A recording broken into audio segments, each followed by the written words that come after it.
All right, everyone. Thanks for joining. Happy Wednesday. Um, we have some new faces, so that's exciting, and some old faces. So if you're new, we do these guest speakers once a month on all the various topics that we all need to understand and kind of get a grasp on as small business owners. So this month is Sarah, who has a special place with me in the business. Not only is she a copywriter for our clients, but actually does the social media specific to Instagram for My Wolf Design. So we are sort of, she's my left and right limb when it comes to this kind of stuff. So I'm going to pass it over to her and we'll get going. Hello. Okay. Am I sharing my screen, Meredith? Nope. Let's do that. Okay.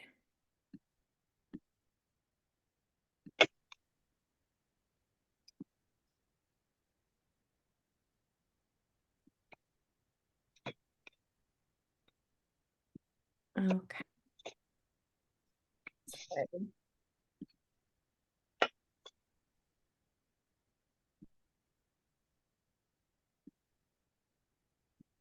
Okay. Can everybody see that? Yep. All right. Okay. So, like Meredith said, I'm Sarah. I do social media marketing. I do it in a couple ways. I do it fully outsourced for some of my clients, and for some, I teach them how to do it. So this presentation is really for both. So it's for the people who are outsourcing it or even looking to outsource it, but it's also for the people who are doing it all themselves, because both kinds of people need to really be aware of what's going on in their social media marketing. So I'm going to teach you in about 40 minutes how to be your own social media marketer. So do it yourself, outsourced, you still have to be on the ball. So I broke this up into 3 parts. And if you guys, there's going to be a lot of information. So if you guys have questions along the way, please pop them in the chat. I want to address them right away so that I don't lose you. Because everybody's at a different spot in their social media marketing journey. So I want to make sure that we keep you. Okay, so the first part is kind of about setting expectations. So when I look to see who's here, I see a lot of people who are my generation. And we were raised without social media, first of all. But as we enter into social media, we are often operating from a personal place rather than a business place. So I'll get into that. But part of setting expectations is recognizing the value of community building over vanity, and vanity not to be confused with like an aesthetic grid or analytics. So what does this mean? So I want to go over these 2 categories of people, and I want you to figure out where you land in those categories. So somebody who is, quote, out of touch might be operating their Instagram like they would operate their personal account. So what does that mean? That might mean that you're posting content that is just to post. So it has nothing to do with your business. There's no actionable steps for your audience. Sorry. Also, you're posting content without knowing who your ideal buyer is and what their needs are. So you're not speaking to a particular person, rather you're just throwing things out there. There's no attempt to connect with your ideal buyer. You, when you're looking for content opportunities or ideas, you're grasping at things like social media holidays, like National Dog Day or Taco Month or even International Women's Day. Like all of these things don't necessarily have a place where you think they have a place.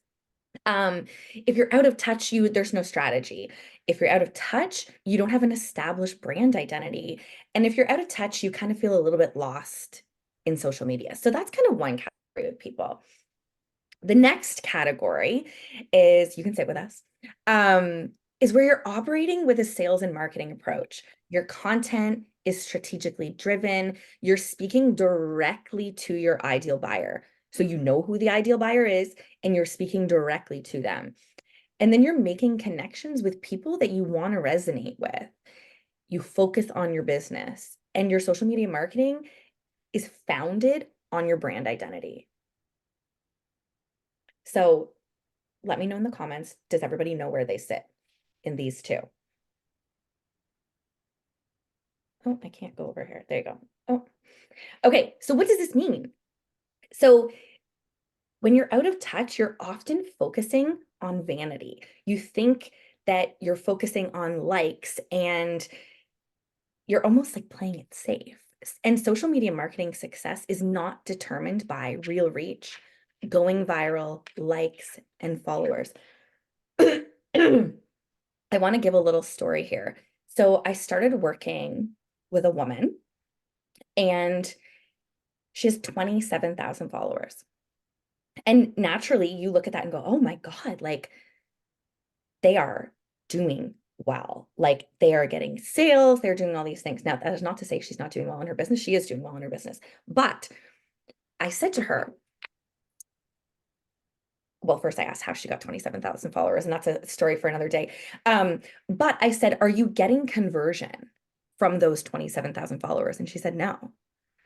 So she has 27,000 followers, and we're not nurturing those followers. So my point is that what you see doesn't exactly mean what you think. Another example, I have a client who has went viral a couple times over the course of about a year, and she has never once gotten a conversion from going viral. So again, getting a million views on a reel is not going to get you what you think it's going to get you. So we need to shift the focus from vanity to community. So instead of focusing on likes and followers and real reach and going viral, we want to focus on connection, providing value to our audience. Who is looking at our content and then visiting our profile, which you can see in the analytics in your Instagram app? Are you getting website visits from your Instagram? Are you driving traffic to your website? Are you nurturing leads? And are you starting conversations? A reminder that every single follower is a lead. So what are we doing with them? If we're putting out content that has nothing to do with our business, we're losing that follower. We're losing that potential lead. So being out of touch won't get your business or won't get you business on Instagram. So part two. So this is my own personal framework, but it's fairly consistent in the marketing world. So I call it the BEAT framework. So these are all of the components that you want to make sure that you have covered in your Instagram strategy. Branding, engagement, entertainment, education, transformation. So first I'm going to talk about branding. I know this is really wordy, and please feel free to take a photo of it or whatever. But I hear so many people say, I don't know what to post. What do I say? Like, what do I have to say? What is important about what I have to say? And the answers to all of those confusing questions is branding all day, every day. So defining your brand's voice, values, getting visuals, what do you stand for? What's your position? Blah, blah, blah, blah, blah. It lays the groundwork for all of your content. Also, in terms of actually making your content, branding is there. You don't have to fiddle with fonts, you don't have to fiddle with colors, it's all there.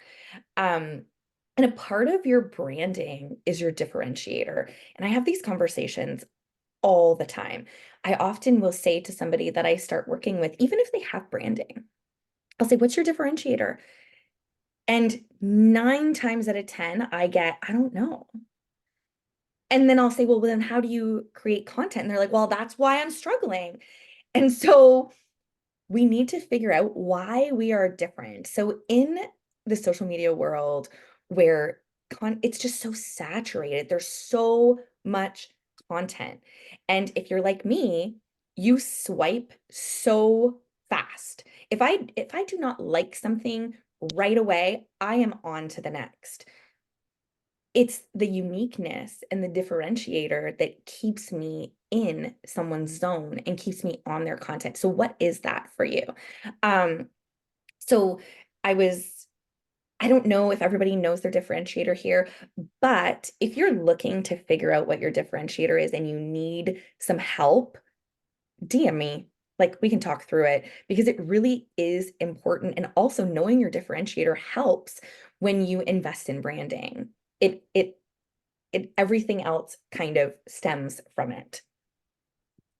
Does anybody have any questions so far? No, no.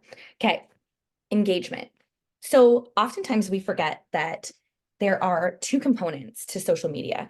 There is the social aspect, and then there's the actual media that you create. And we need to make sure that we have both of them. So are you engaging with your audience? And then like, what does that look like? It doesn't look like cold DMs. It doesn't look like inauthentic comments that don't have any substance. It really looks like an investment in your community, actually caring about what people think, caring about what they need, asking people what their opinions are and what they need, using calls to action in your captions that are prompting people to get involved in the conversation.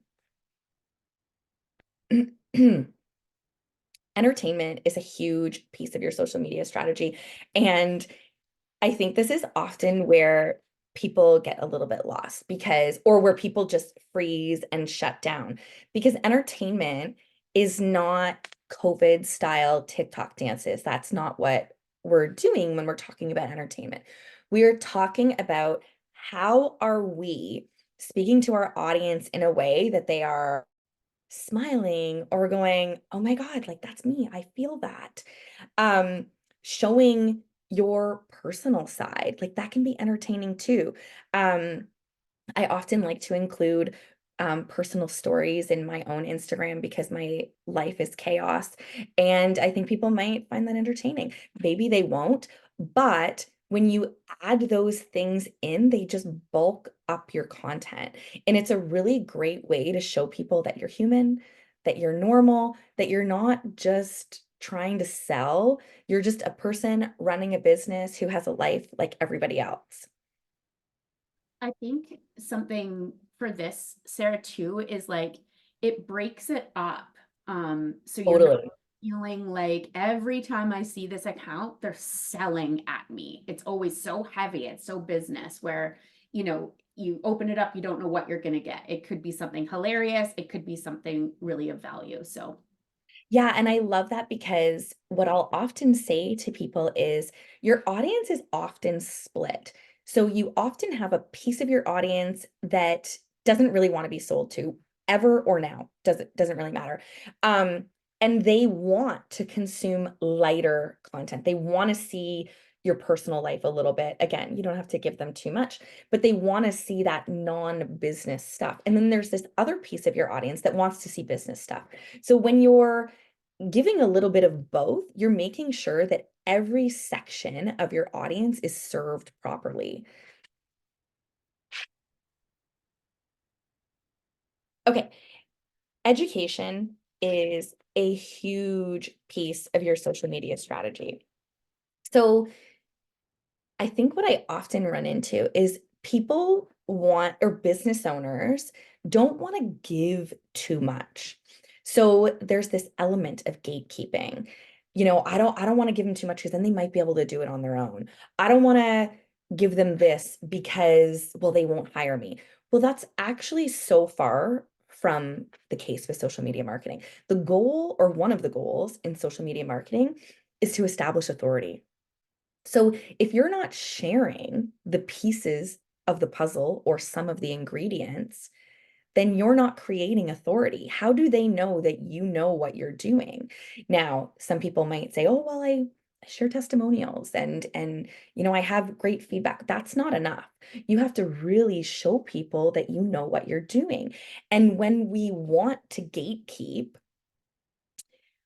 what we're really doing is holding too much back. People want free information, right?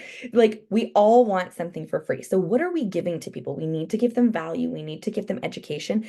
And at the end of the day, you're not giving them the whole recipe because you are a fundamental part of that recipe. If you're missing, they don't have it all. So they can certainly attempt to do something on their own or implement tips. But at the end of the day, they're coming to you when they need to do the next thing. So now not only are you an authority, you're top of mind. So when they think of, oh, I need an interior designer. Oh, she gives all these tips in her stories. I'm going to go to her stories. Who's going to be the first person that they hire? That girl that they go to for tips all the time. So top of mind, building authority in your own industry. And again, like going back to your differentiator, that also plays a role in establishing top of mind and establishing authority. So don't hold back when it comes to education and providing value to your audience. Because oftentimes when people say to you, oh, provide value, you're like, well, what does that even mean? That's what this means. Can I add to that again, Sarah? Yes, please. I think one important thing around this is that the education should come from your experience versus something that you can Google. So it would be like, in my experience of building websites for 6 years, this is what I see. It's sort of like the wise words, and that's where the authority comes from because you're still sharing and educating, but it's your years of experience and wise words that are actually delivering it versus, a caption that you could just pull from Google that the next person would also have. Yeah, exactly. Thanks, Meredith. Okay, the next one is transformation. This is a huge piece of your social media marketing. Oops, sorry, guys. It's a huge piece of your social media marketing. So, like, how are we showing your potential customers that they should invest in you? How are we showing them that? Oftentimes, what people try to do on social media is they post a testimonial. We've all seen them before. They're everywhere. Just they're often in a little bubble box and it's a full testimonial and it's posted. It's often in a grid. And first of all, we're not doing that anymore. What we're doing is we're sharing experiences of clients, customers, whatever you call them, and we're sharing them in a story. We're letting people know, why did this person come to me? What was their pain point? What was something unique about their situation? How did I help them? What did that look like, that whole process? How did they feel during the process? How did they feel after the process? Is there a way that you can get a more unique testimonial that speaks to each individual component of the work of the experience, the service experience? There are ways to tell stories, to share experiences. So what we know in buyer psychology is that I need to know that somebody experienced something outside of what I can anticipate. Does that make sense? So I know, or we know, that if somebody shares this amazing pair of pants that they just bought, and somebody raves about, one of my friends raves about it online, I'm going to buy that pair of pants before I buy one that I see advertised online. I'm going to buy it from the person that I trust. So if you see a peer giving a testimonial that speaks to a transformation, you are more likely to invest in that service. So we really need to build a story around our clients' experiences. And that's how we relay that testimonial. We don't put the testimonial in a story and throw it in a highlight. What I also like to see people do is, let's say you are a new business and you don't have any testimonials and you might not have any clients. This is not a fake it till you make it type of approach, but rather when you work with, or when you provide someone with an element of your service. Maybe you are working on getting clients. Maybe you've had people on the phone, you've had discovery calls. What are those people saying? Are they saying, oh my God, you just made me feel so good? Use that. You don't have to have a Google review to relay a testimonial, because really people are buying what it's like to work with you if we're talking about service versus product. So we want to give people insight into that. Did somebody send you a text message that said, oh my God, you're such a lifesaver. That tip you gave me, I implemented it, and this is how my day went. That is a testimonial. So let's leverage all of those little pieces that we have to show that you should want to work with me because I'm awesome, right? Okay. Okay. So what do we do with all of that? What's next? Excuse me. So branding is huge. And this is not a sell. It's literally just going to make your life easier. It propels all of your content. It's a non-negotiable when it comes to social media marketing. Invest in it, get really good branding, and then you're on your way. Digital resume is a huge thing that I talk about. So oftentimes really often, I will go to a platform, an Instagram platform, and I have no idea what their business is. I might be able to tell from their handle, but I don't actually know who they are and who they serve. So when you have branding, you're going to reset your digital resume.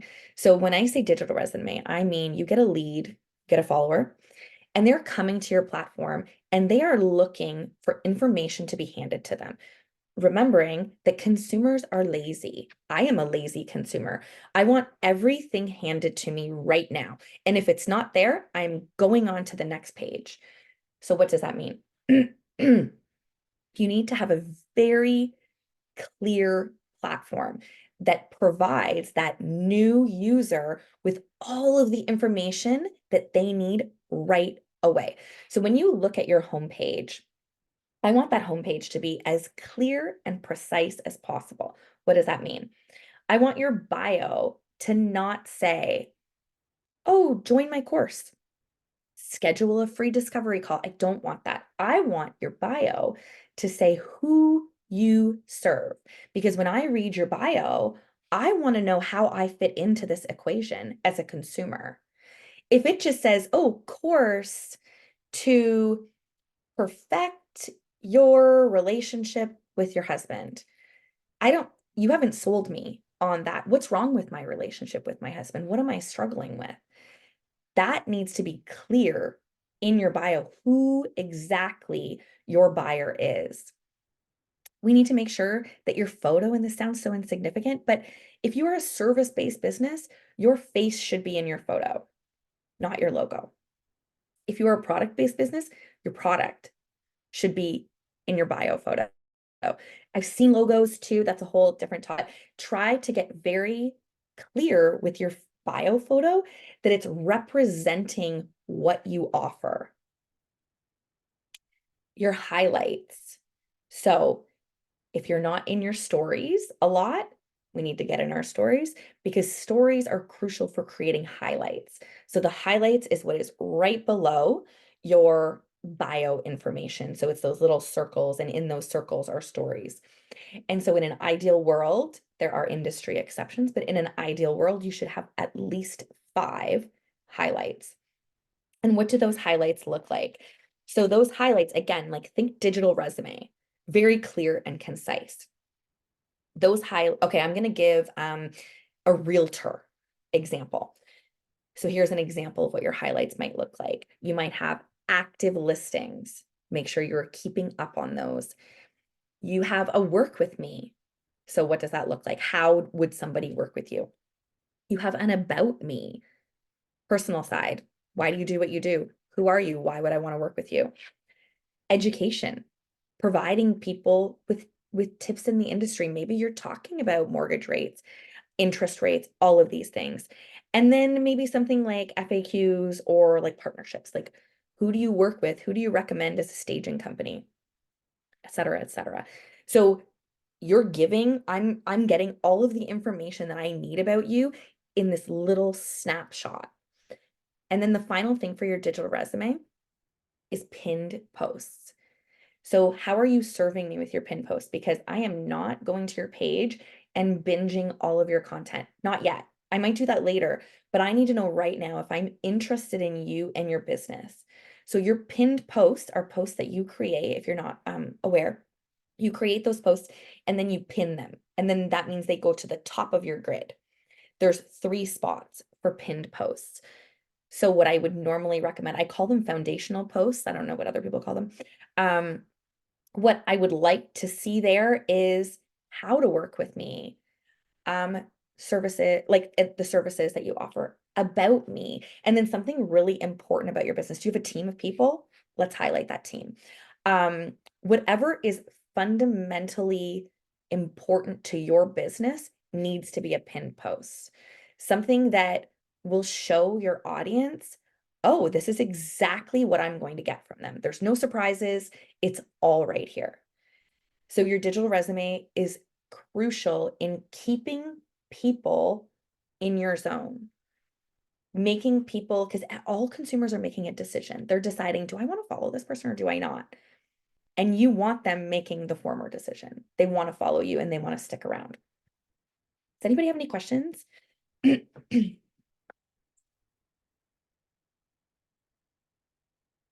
Okay. Sarah, Yeah. so there's a question from Heather. Should those pin posts be text or video or static image? In an ideal world, I would like those to be carousels, just because carousels can provide more information.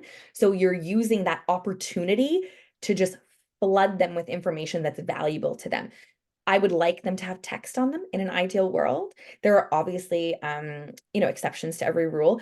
But again, if we're thinking digital resume, we're guiding people. So if it's just a photo without any text, people don't know why they need to read it. So we really need to spoon feed our consumers because they deserve that. They don't have time to be looking for things. So we have to give them exactly what they're looking for. So that might say, work with me, about me. You can be, it doesn't have to be hooky. Like there doesn't have to be a hook and a there doesn't have to be anything like that. It can really be work with me, about me, our team, very clear and precise.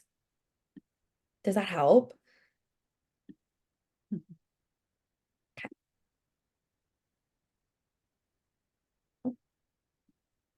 There we go. Okay, sorry, I'm just moving my little thing around. Oh, you can probably see that, can't you? Okay, so we had, I'm so sorry, I'm losing my spot here. Okay, so we had branding, digital resume, and now we have strategy. So when I talked about the BEAT framework, that's really all you need for a strategy. Because when you're giving your audience exactly what they need, your content will resonate. It will tell you when you need to pivot. It will tell you what's working, what's not working. If you have a post that has crazy engagement, then you can look at that and go, okay, I approached this from an education standpoint. Why did people like this? What did they resonate with? And then you recycle it. So operating from strategy converts your audience to a place of connection. So because I'm not sure of where everyone is at kind of in their content process, I just wanted to highlight the types of content that there are in case anybody is wondering. So you have your post content, which is in your grid. So you're using this to market to and to educate your ideal customer. Obviously, with all of this, you're incorporating your branding, your differentiator wherever you can. Real content is also going in your grid. It's reaching a not necessarily a larger audience, but a different audience than what you have and some of your current audience. It really allows you to showcase your differentiator and it allows you to highlight you as well as your business in a more entertaining type of way. when you're doing real content, you want to make sure to remember. So, sorry, back to post content. You always want to make sure that your caption is showing value, that you have a call to action, that you're giving people direction as to how to contact you or why to contact you. Um, with real content, when you're doing your caption, you really want to make sure that you're not assuming that the person who's consuming that real content knows who you are, because a lot of them are not your followers. So I'll often see people post a reel and they're just assuming that people know what they do and what they provide. We have to make sure that we are almost reintroducing ourselves in real captions, because the people who are consuming our reels don't necessarily know who we are and what we offer. Stories content. So, stories for me are ride or die content. You have to be present in stories. It's really where we know users go first. The majority of users are going to stories first. This is where we're keeping people in our zone. Oftentimes, stories can seem really insignificant to content creators, but really it's keeping people there. And I've said this statistic before, but pre-COVID, there was a statistic that said for social media marketing, Instagram in particular, a user needed to spend 11 minutes with you to decide to move through your funnel. Now, 3 years later, there is more content that's more highly consumable. So I would assume that that number is higher. But 11 minutes is a very long time for somebody to spend in your zone. And the way you keep them there for that amount of time is stories, because they're not on your posts or your reels for that long. Stories are unlimited. So you can keep people in your zone for as long as you want. And going back to where we talked about, those entertainment or those personal type content, you can really use your stories to alternate between those so that you're making sure that you're hitting all of your different audience types. And stories really have no rules. Stories can showcase social media holidays. Stories can show personal content, business content. There's really no rules with story content. They disappear in 24 hours and you revisit again. But stories content is required to build your highlights. So Instagram is a long game. I know that there's a lot of information here, but when we get rid of the vanity mindset where we're really chasing real reach and likes and all of those types of things, we lose track of the fact that you're not just creating content, you're committing to social media marketing. People need time to invest. I know for myself, I don't think I've ever seen one ad and purchased. I'm never doing that. For me, it's a slow burn. I need to feel connected to somebody when we're talking about services. And I really need to feel like I trust them. And so your content is where you're building that know, like, trust factor. And it often takes a long time. So you really need to invest in it. And I'm not talking about money, I'm talking about time. You need to invest time, you need to learn about it, and you need to figure out what your particular strategy is based on everything that we've talked about. And that's it. Does anybody have any questions? We can have like a big conversation about Instagram. Thanks, Sarah. Welcome. I popped in a few links. I'll just explain. So Sarah and I are currently offering free Instagram audits. So if you go into the chat, that's the first link that you're going to see there. I don't know if I just said this, but today's the last day you can sign up for that. I would highly recommend that because it'll be customized to you, your business, your brand. It's actually really exciting to do. So I think there's a lot of value in there. So that's what that first link is. The second one, just to kind of expand, because I mean, you've hit on so many really fundamental pieces of a business. So naturally you can expand so much on all of them. So there's a video there that will help you on figuring out your differentiator as well. And then lastly, there's sort of like a marketing kind of 101, just the principles. to be honest, I would say it's like beyond principles. I would say it's quite advanced. That's super helpful.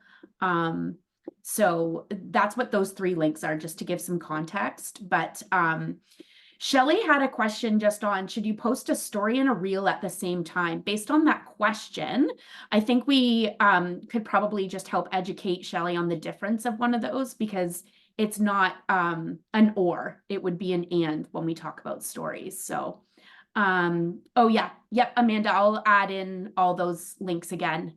It's so weird with the chat that if you come in later, you don't see any previous chats. I don't know why Zoom does that. Frustrating. Amanda, I'll pop that in, and Sarah, I'll pop that over to you, that question just about reels and stories. Yeah, I can see that. So when we're thinking about content, I almost want, do I say this like, no, I almost want you to think of your grid and stories separately. Even though they're often married, the content is so separate. So if you're going to post a reel, great. You can often share it to your stories because only 30% of your audience is seeing content. So having them in both places is a great option. But your stories are really just more content. It's not an either or type of situation. But what you could also do is if you're posting a reel, you could complement that reel in your stories that day. So let's say I am talking in my, or I'm making a reel and I'm talking about the value of storytelling in your social media marketing. What I might choose to do is I might choose in my stories to elaborate on all of those elements of storytelling. So really it's like a marrying of content, but it's different. It's in different spots and you're hoping to hit everybody with those 2 components. Does that make sense? I think your mic's off, but okay, perfect. There you go. Yeah, it does make sense. Yeah, and I think that we can, there's never, let's be honest, there's never too much content. So, and I know that we often have a certain capacity, right? We don't all have the capacity to create every single day. So, what I would say to you, Shelly, is excuse me, let's say you're posting a reel. Maybe that's a Monday. Maybe what you want to do is wait, see, let that reel live. And then maybe on Tuesday, you share that reel to your story Oh. and then you elaborate on it. There's a whole bunch of different ways to do that. Not everybody does that. It all depends really on how often you're showing up, what your capacity is. A really great part about that approach is that maybe the day you post the reel, you're missing some people. Maybe they're working, maybe they're, so then you're almost doubling down on Tuesday and going, well, here's the reel I created yesterday if you missed it. And then here's some elaboration on that piece of content that might help you. So then you're spreading it out a little bit, but never would I say there's any problem with, posting in 2 places at once, because that is the ideal. That's what I would like people to do, because then you're increasing the probability that somebody is seeing your content. Okay. Does that story, should it be shorter than a reel? Like, this is all new to me. I know, I hear you totally. And I can also, Shelly, I can send you some like 101 videos I have, if that helps. And Meredith has some, I think, that she dropped in there. But so sorry, can you say that again? What? Oh, longer. That's right. Okay, so everybody I thought I had a bad memory. and I've had a lot of coffee today. So your stories, you have the capability to do a minute long story, but you can do multiple stories. So you can have, How do you do pardon me? that? How do you So do it's, multiple stories? you just keep hitting the plus sign. So you hit plus add story, plus add story. So you can do multiple stories over and over and over again. Whereas when you're posting a reel or a post, those are going below to the bottom in Yeah. your, so you can do 100 a day if you want. You don't want to, but there's no limit to that either. So there's no limit in either, but it's just that stories are going to the top of your profile and posts and reels are going to the bottom. And Okay. stories exhaust. So Yes. stories don't last forever. Yeah, gotcha. All right. Yeah. Okay. I know it's a lot to wrap your brain around, right? God, when you're my age and you're learning this new, it's amazing my head's still on my shoulders and hasn't just blown off of it. Well, and that's why, like, I think because regardless of age, I think we all focus often on the wrong thing. So once we can focus on the right thing, it does become a little bit easier Yeah, to it does. get rid of all of the stuff that we're told, 10 years ago or whatever doesn't matter. It Yeah. really doesn't matter fundamentally for our businesses. It might matter from on your personal page. You care about what people think about how you looked in this reel, but the business focus is far different. Yeah, I agree 100%. Yeah. Yeah, if you could send me a couple of those links, that'd be fabulous. And then maybe Yeah. we can chat back and forth. I Yeah, seriously absolutely. need some help. I'm getting there, but I know that somebody could help push me over the edge probably. Yeah, And you sometimes guys are probably the ones that could do that. sometimes you just need the foundations. Yeah, that's true. Yeah. Yeah. Does Thank anybody you. else have any questions?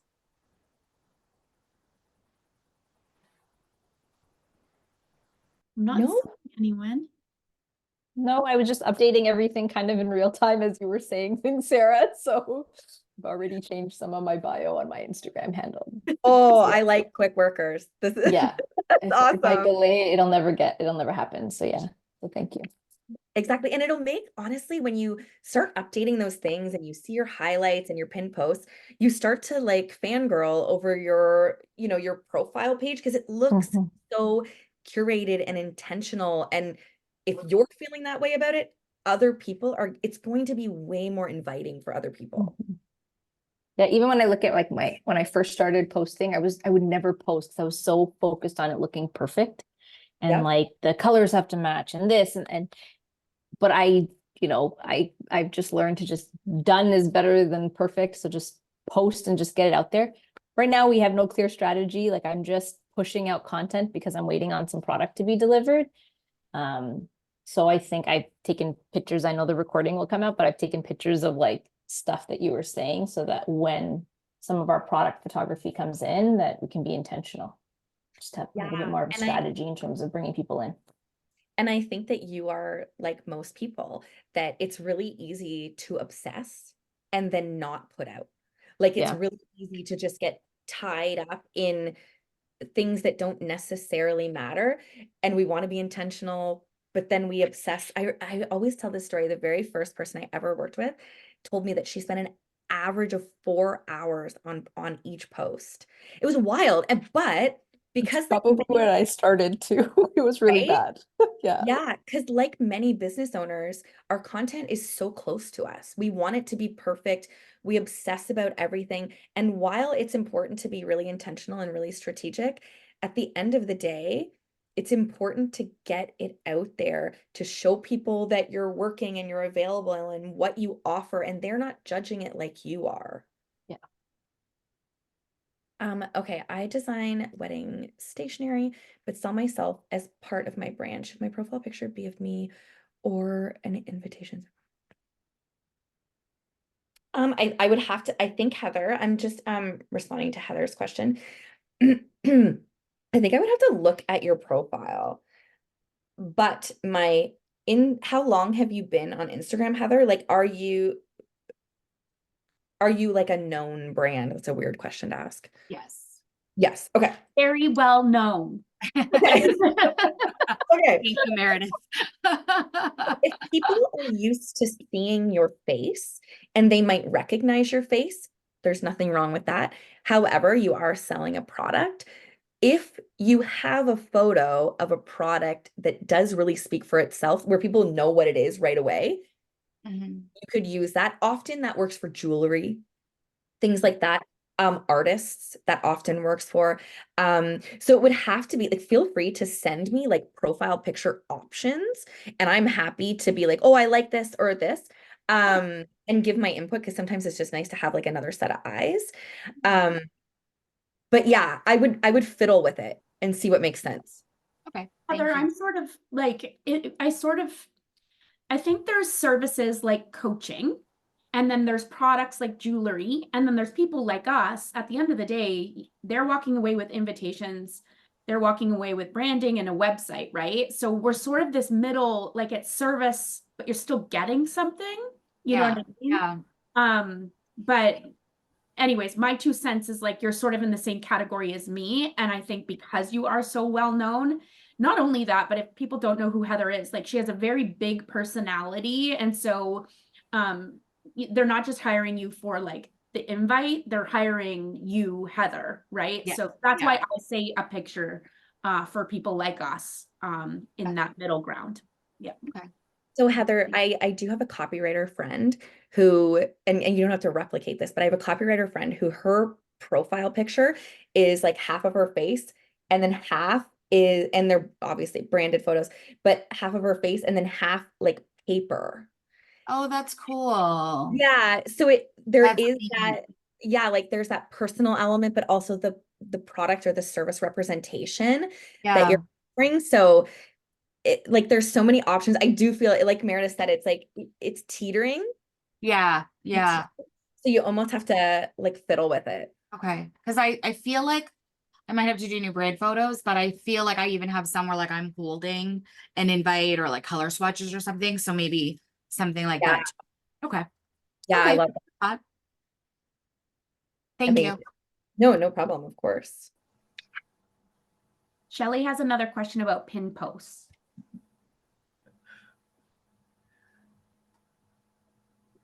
I think I answered that. Oh, Shelly Oh, you does? did?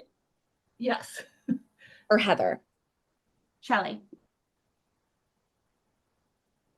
Shelly, you have another question. Oh, the question isn't there. It says I have another question. Sorry. Yeah. So when I'm looking at my Instagram page, right, and I look at that and it has my highlights, like I have my bio and all that kind of stuff, and then it says, you know, under my professional dashboard, but it has all my highlights. So where is a pinned post? Above the highlights? And how do you do that? Right. So in your grid, so just a post or a reel can be a pinned post. And Okay. once you pin it, it'll go to the top of your grid. So that's below your highlights where all your posting starts. And the Okay. way to do that is once you post the post that you want pinned, Yeah. you go into the post, you go to the 3 dots on the upper right-hand corner and you hit pin. Okay. Gotcha. All right. Yeah. So that's just for posts. That's not reels. You can pin reels. Can you? Okay. Yeah. All right. Yeah. So that just keeps it at the top. That's right. Yep. Those ones And are you at the can top. unpin them at any time. Okay. All right. Yeah. Good. So often they're great because you can unpin them and then they go back to where you actually created them. And then you can create new pin posts. Okay. So you could go down into other posts and stuff Yeah. and pin it and bring it up to the top and reuse it again. And bring Absolutely. it like, okay, I understand. Yeah, like if it was kind of a value-based post, like a foundational post, you can just go into your grid, find it, pin it, and then it'll bump to the top, especially if you want, and always keeping in mind that we want to revisit pin posts because our businesses evolve and what was important a year ago might not be important now. So they really are, you're telling people to go to them first. So you want to make sure that they're packed with all the information that you want a lead to know. Okay, perfect. Thank you. You're welcome. Anybody else? Doesn't look like it, Sarah. Okay.